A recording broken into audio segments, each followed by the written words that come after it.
Good riddance, old woman. Those were the last words my son said to me, before slamming the door on a home I built, a life I nurtured, and a family I once believed in. My name is Elanor Grace. And from wherever you're watching this, stay with me. Let me ask you something. Have you ever been discarded by someone you once carried, like love had an expiration date, and you were suddenly past it?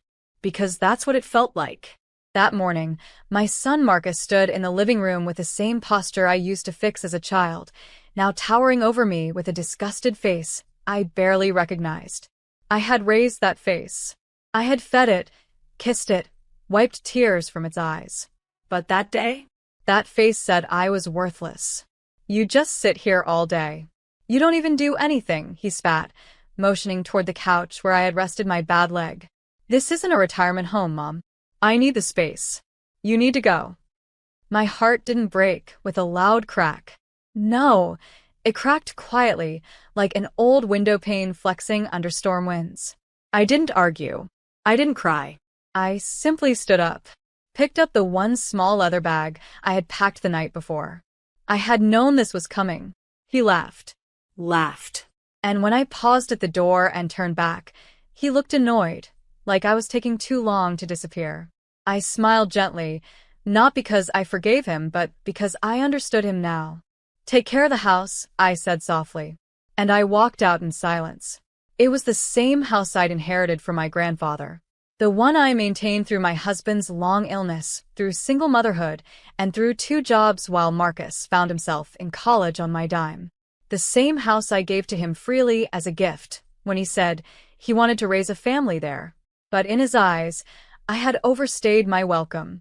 I took nothing but my small bag, a few documents, and a ring my late husband had given me before he died. I didn't even ask for a ride. I walked to the bus stop, sat on the cold bench while the world moved around me like I was invisible. Nobody noticed the old woman gripping her leather bag like it held a secret. But I noticed. I noticed everything. I noticed how Marcus didn't ask where I would go. I noticed how he didn't care that I had been paying the property taxes in secret for the past 3 years. And I noticed one last thing, something he never would. The safe in the back of the house? The one behind the mirror in the master bedroom? The one with the deed to the house and the $1.4 million in quietly invested retirement funds I had never touched? I had emptied it 3 nights ago. He didn't know that the house was still legally mine, or that the only reason the roof hadn't collapsed over his pride was because I had quietly, silently, kept paying for everything while he hustled. So when I left with more than a bag. I left with the final piece of leverage. Because sometimes, when a mother walks away, she's not abandoning the house. She's watching it crumble. Marcus wasn't always like this. He used to cling to my skirt when he was small, crying if I left the room, his tiny voice calling out, "Mama, wait for me." I waited. I always waited. Through scraped knees, schoolyard fights, panic attacks before math tests. Even his first heartbreak, I stayed awake all night just to make sure he didn't spiral.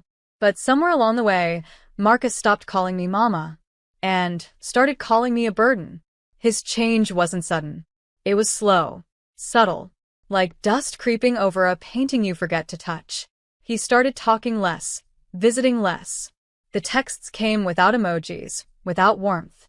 And after college, which I paid for every last dollar, he came back home with a chip on his shoulder and entitlement in his voice. I gave him the house. It was supposed to be temporary, just until he got on his feet. But the roots of ingratitude grow fast when you water them with silence. He got a job, a mediocre one he constantly blamed for not seeing his potential. But I still cooked, cleaned, paid for the plumbing when it burst that winter. I even paid the mortgage a few times when he forgot. He never asked how I managed. And I never told him that I sold the last piece of my jewelry, my mother's gold bracelet, to make sure his lights stayed on. Because that's what mothers do, right? But the more I gave, the more invisible I became. He started throwing parties without telling me. He moved my things into the laundry room to make space. Then, one day, I heard him tell a girl at the party, "That's just my mom. She doesn't really do anything. She's like background." Background.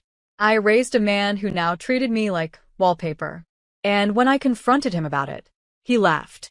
Said I was being dramatic. Said he was just joking. Said I needed to chill. But the line that broke something deep inside me? You should be grateful I let you stay here, Mom. Most people your age are in homes. Homes. Like the one I built. Like the one I gave him. That was when I started planning. It wasn't rage. It wasn't vengeance. It was survival. I began organizing my files, the deed, the bank accounts, the trust fund I never told him about. I met with a quiet, retired lawyer who had helped my father back in the day. He told me exactly what I needed to do. The house was still in my name. I had just let Marcus believe it was his. And that trust fund? He thought I had spent it on my simple lifestyle. He had no idea I'd been investing small, consistent amounts since before he was born. The balance? $1.4 million. My name. My control. So I moved the funds. Secured the deed. Emptied the safe he never cared to open. And packed my bag. Not with clothes, with documentation. Because when you raise someone to believe they're owed everything, you better prepare for the moment they realize they were never holding the power. It wasn't just the words. It was the way Marcus looked at me. Like I was an inconvenience he couldn't wait to delete. The first real warning sign came during a phone call I wasn't supposed to hear. I had just returned from the corner store, my knees aching from the cold, and the front door was cracked open. Marcus was in the living room, pacing with his Bluetooth in. She's still here. I don't know. Man, it's weird. She just won't leave. He laughed. She thinks this is still her house or something. I swear, bro, once she's out, I'm gutting this place. Hardwood floors, gaming den, rooftop deck. I've already got buyers interested. Buyers? I stood frozen in the hallway. I didn't make a sound. I just quietly stepped back and eased the door closed behind me. My fingers trembled around the grocery bag, but I forced myself to walk in calmly, like I hadn't heard a thing. That night, I couldn't sleep. Buyers. Renovations. He was planning to sell the house. The house that carried my husband's laughter in the walls, the scent of my mother's stew in its floors, the baby height marks still penciled inside the pantry door. He hadn't just turned on me. He was preparing to erase me. It all started to make sense. The sudden interest in real estate podcasts. The guest visits from that slick-talking friend of his who always wore a designer belt and smelled like cold ambition. The way Marcus had recently started asking about the house's paperwork. Just wondering, he'd said, in case something happens. You know, inheritance laws and all. He thought I was dying. Or maybe he was hoping I would. But what he didn't realize was that I had been watching him, too. I started paying attention. He left his laptop open one day while stepping out for a beer run. I didn't open anything. I didn't have to. His inbox was up on the screen. And right there in bold letters was an email titled, Preliminary Offer. $1.2 million, pending clearance. I stared at the screen. He had already started the sale process. He didn't know the house was still under my name. He assumed, wrongly, that I had signed it over years ago. What broke my heart wasn't the betrayal. It was the fact that he hadn't even asked, hadn't even sat down to say, Mom, I'm in trouble. I need help. I would have listened. I always listened. But now? Now I was listening for something else. The sound of Karma getting dressed. 2 days later, I took my walker, the one he hated seeing in the living room, and pushed it slowly down the hallway. I knocked gently on his door. He looked up from his phone, barely interested. I'm heading out for a few days, I said. To where? I smiled. Just clearing space. Like you asked. He shrugged. Good. About time. I left that evening with my one leather bag and a file folder tucked deep inside it. The folder contained everything. The deed, the trust account confirmation, even the notice I had filed quietly with the county about the property freeze. Because before you teach someone a lesson, you have to let them believe they've won. I didn't check into a hotel. I didn't stay with friends. I went to a place no one knew about, a small cabin 2 towns over, one I inherited from my aunt long ago but never spoke of. No phone calls, no texts. Just the sound of birds, firewood, and truth cracking in the silence. It was time to disappear. But not to hide, to prepare. First, I called my lawyer. Mr. Ellis had known me since I was 22. He helped my father draft the original deed and had watched me build my life one brick at a time. He answered on the second ring. "Is it time?" he asked, without surprise. "It is," I said. "Initiate the transfer. Freeze everything connected to the property. And schedule the deed pull." There was a pause on the other end. "Are you sure you want to go through with this, Elanor?" I looked out the window of the cabin. The woods swayed gently, like even nature understood. "He said I was a burden," I whispered. "It's time he learns who is carrying what." After the call, I made a checklist. Freeze Marcus's access to the joint property insurance. Remove my name from any joint utility bills. Let the new expenses roll in. File an alert with the housing board about unauthorized listings under my property address. Pull all digital and paper copies of the deed into my full possession. And, most importantly, lock the trust fund. Marcus had no idea, but the $1.4 million wasn't just cash in a bank. It was diversified, quiet shares in 3 companies I'd invested in since 1999, all under a private trustee name. I redirected the dividends to a private account, one that Marcus had no legal path to. Not anymore. I spent the next 48 hours orchestrating everything with surgical precision. Each step was a pin pulled from the grenade I'd been holding in my chest for years. Back at the house, I knew Marcus would begin to notice. The cable? Cancelled. Water bill? No autopay. Insurance letters? Marked, address removed by owner. And the safe? That old black box bolted behind the bedroom mirror? Empty. 3 days after I left, he texted. "Marcus, hey, you forgot your walker." Marcus. "Also, do you still have the login for the property tax site?" Marcus. "Mom?" Marcus. "WTH. Why are the utilities bouncing back?" Marcus. "Call me." I didn't reply. Not to punish. To give him space to feel the weight I'd been carrying. The following morning, I made one last call to the real estate company I knew he was trying to use. "Hi," I said, my voice firm but polite. "This is Elanor Grace, sole legal owner of 119 Maple Lane. I'm calling to inform you that no authorization has been given to list this property. Any listing activity is fraudulent and will be pursued." The agent on the other end sputtered, then quickly apologized. "I'll pull the file right away, ma'am." "Please do." By noon, the listing was gone. And Marcus? He still had no idea how deep the hole went. Because sometimes, revenge doesn't come with screaming or slamming doors. Sometimes it walks away quietly, then returns like thunder. 3 days after I left, the cracks became too big for Marcus to ignore.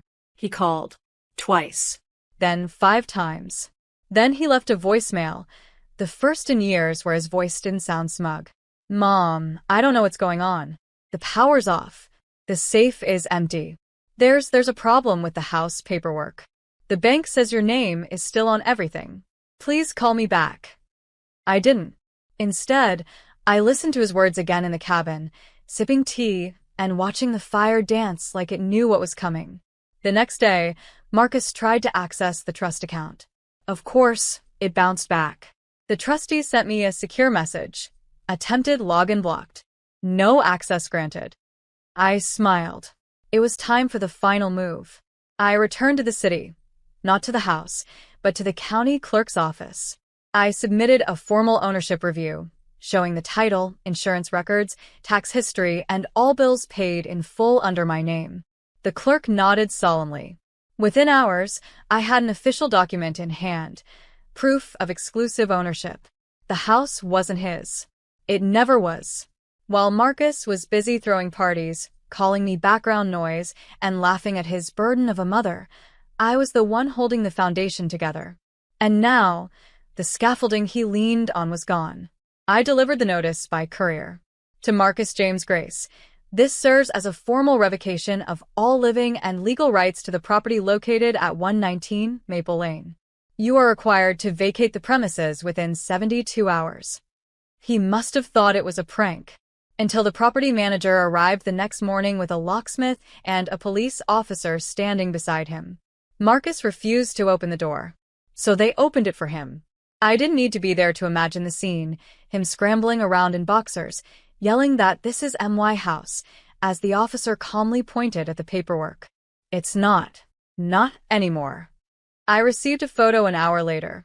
A pile of trash bags and suitcases on the curb. My grandmother's china set? Shattered.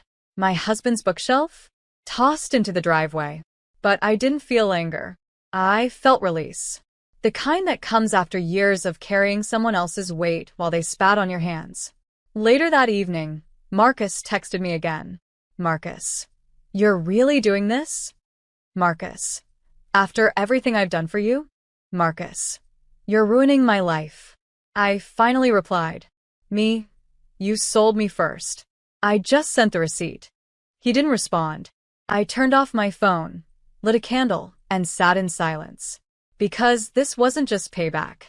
It was recognition that I was no longer the silent supporter, the wallpaper mother, the invisible soul holding up ungrateful bones. I was the storm he never saw coming, and he was finally getting wet. 3 days after he was evicted, Marcus showed up at my cabin. Not to apologize, not to reflect, but to beg. I watched from behind the curtain as he stood outside, shivering, his hoodie half-zipped, cheeks flushed with panic. He didn't know I'd seen the news earlier that morning. His failed sale had been flagged in the local business paper. Prospective home sale falls through after owner reclaims deed. Legal dispute erupts over $1.2 million listing. Apparently, the buyer had already paid a deposit. Marcus had promised a quick close. But there was nothing to close. Because he never owned it. He knocked again. Louder this time. Mom. Open the door. Please, I didn't know. I didn't know you still had the deed. I didn't move. He shouted, I'm homeless, Mom. You can't just leave me like this. I smiled bitterly behind the curtain. That's exactly what he did to me. Eventually, he gave up. I heard his footsteps crunch away through the gravel. Later that day, I received an email from a realtor I'd worked with before.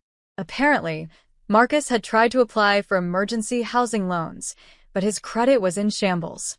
The unpaid utilities, the car lease in my name he defaulted on, even the forgotten student loans, they were all coming back now.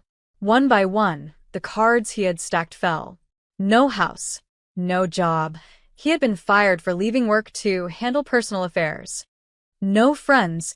The party crowd disappeared the second the drinks dried up. Meanwhile, I returned to the city quietly. I didn't take back the house. I donated it to a women's shelter initiative I had supported quietly for years. They turned it into transitional housing. The master bedroom, where I had cried in silence so many nights, was now a safe place for single mothers. The pantry with the baby height marks? Still intact. But now, new hands were adding their own. I left a note in the kitchen drawer before handing the keys over. This house once held silence. May it now echo with strength. Marcus didn't know, but he'd soon find out. Because 2 weeks later, he came back to the house. Tried to use his old key. Only to find the locks changed and a group of women cooking dinner in the kitchen. One of them told me he just stood there for a long time. Frozen. When they asked who he was, he mumbled, I used to live here. Used to. He walked away slowly, carrying nothing but a phone that no longer connected to anything. No car. No job. No backup plan. He had tried to sell what he didn't own, throw out the one person who'd protected him, and then cry foul when the ground crumbled under his own arrogance. That's the thing about entitlement. It builds castles on sand. And when the tide comes in, only the truth remains. I didn't go back to the house. I didn't need to. Some roots, once pulled, don't need replanting. They just teach you how deep you've grown and how far you can go. After signing the final transfer to the Shelter Foundation, I walked to a nearby cafe. Ordered myself a slice of lemon tart and a chamomile tea. Sat by the window. And for the first time in years, I didn't check my phone. Because no one needed anything from me anymore. And that silence? It felt like peace. In the weeks that followed, I moved into a sunlit condo downtown. Just one bedroom, but it overlooked the river. Every morning, I'd open the curtains and watch the city breathe. I joined a book club. Started volunteering at a center for young women navigating estrangement and financial abuse. They called me Miss Elanor. And they listened when I spoke, because I knew what it meant to give everything and be left with nothing but your name. I told them, there's power in walking away quietly, because while they laugh, you build. One of them asked if I miss Marcus. I didn't lie. I said, yes, but I don't miss who he became. I miss the boy I raised, not the man who forgot who raised him. I'd later learned through a mutual acquaintance that Marcus was sleeping on couches. No one wanted to rent to him. His reputation had spiraled after the failed house sale made local headlines. Apparently, even his ex-girlfriend sued him for fraud. The friend said he was trying to start fresh. I hoped he did, but I no longer planned my life around his redemption. Instead, I traveled. I took a solo trip to the Grand Canyon, something I'd always wanted to do, but never had the time for. I stood at the edge and cried not from sadness, but from release. Because in that vastness, I realized something. I was never just a mother. I was never just a caretaker. I was a woman who had endured, survived, and chosen to rise. And rise I did. One day, the shelter sent me photos. The living room, my old one, now filled with laughter, toddler toys, and holiday lights. A woman stood in the kitchen holding her newborn, smiling softly with eyes that had clearly known pain. I stared at the picture for a long time. That house had a new purpose now. It no longer needed me. And I no longer needed to prove I was worthy of space. My life was quiet, but it was mine. Built not on resentment, but renewal. Not on revenge, but restoration. Because sometimes the best way to rise is to let go of the people who only ever wanted to stand on your shoulders. It happened on a Sunday, the kind of golden afternoon that made the world feel like it had finally exhaled. I was sitting outside my condo, tending to the small herb garden I'd planted on the balcony. Mint, basil, lavender. Things that grow when you water them slowly, with care. The things I wish someone had once done for me. That's when the doorbell rang. I wasn't expecting anyone. I opened the door, and there he stood. Marcus. Thinner. Paler. Shoulders caved in like a man trying to fold into himself. His hair was unkempt, the bags under his eyes heavier than I'd ever seen. He looked lost. "Hi, Mom," he said. I didn't say anything. Just watched him. Waited. He reached into his coat and pulled out a wrinkled envelope. Inside was a letter. Not a grand apology.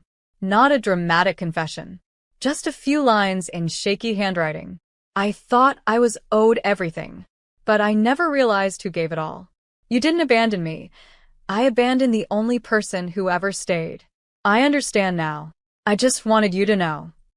My hands trembled slightly as I held it. He looked at me, desperate for something. Maybe forgiveness. Maybe closure. Maybe just acknowledgement. "Do you want to come in?" I asked quietly. He shook his head. "I don't deserve that. Not yet. Maybe not ever." Then he paused. "But could I just sit here? On the steps? For a bit?" I nodded. He sat in silence while I returned to my herbs. We didn't speak. We didn't cry. We just breathed in the same air, for the first time in what felt like forever. When he finally stood up to leave, he said, "Thank you for not slamming the door." I smiled gently. I didn't need to slam it, Marcus. I already walked through it. And that was the truth. Because I had finally crossed over into a life where I was not a burden. Where I didn't have to beg to be seen. Where my name, my presence, didn't come with conditions. I had nothing left to prove. Marcus faded into the street.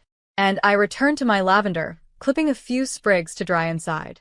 As the sun dipped below the skyline, I poured myself a glass of wine. Raised it to no one in particular. To the mothers who held everything together. To the women who left quietly and rebuilt loudly. And to every person who was once treated like background, you were the foundation all along. My story doesn't end with revenge. It ends with freedom. And the kind of peace that money can't buy, but strength can earn. They called her a burden. She carried their world. They called her unworthy. She gave them everything. But when she left, They finally learned who really owned the house and the heart they took for granted.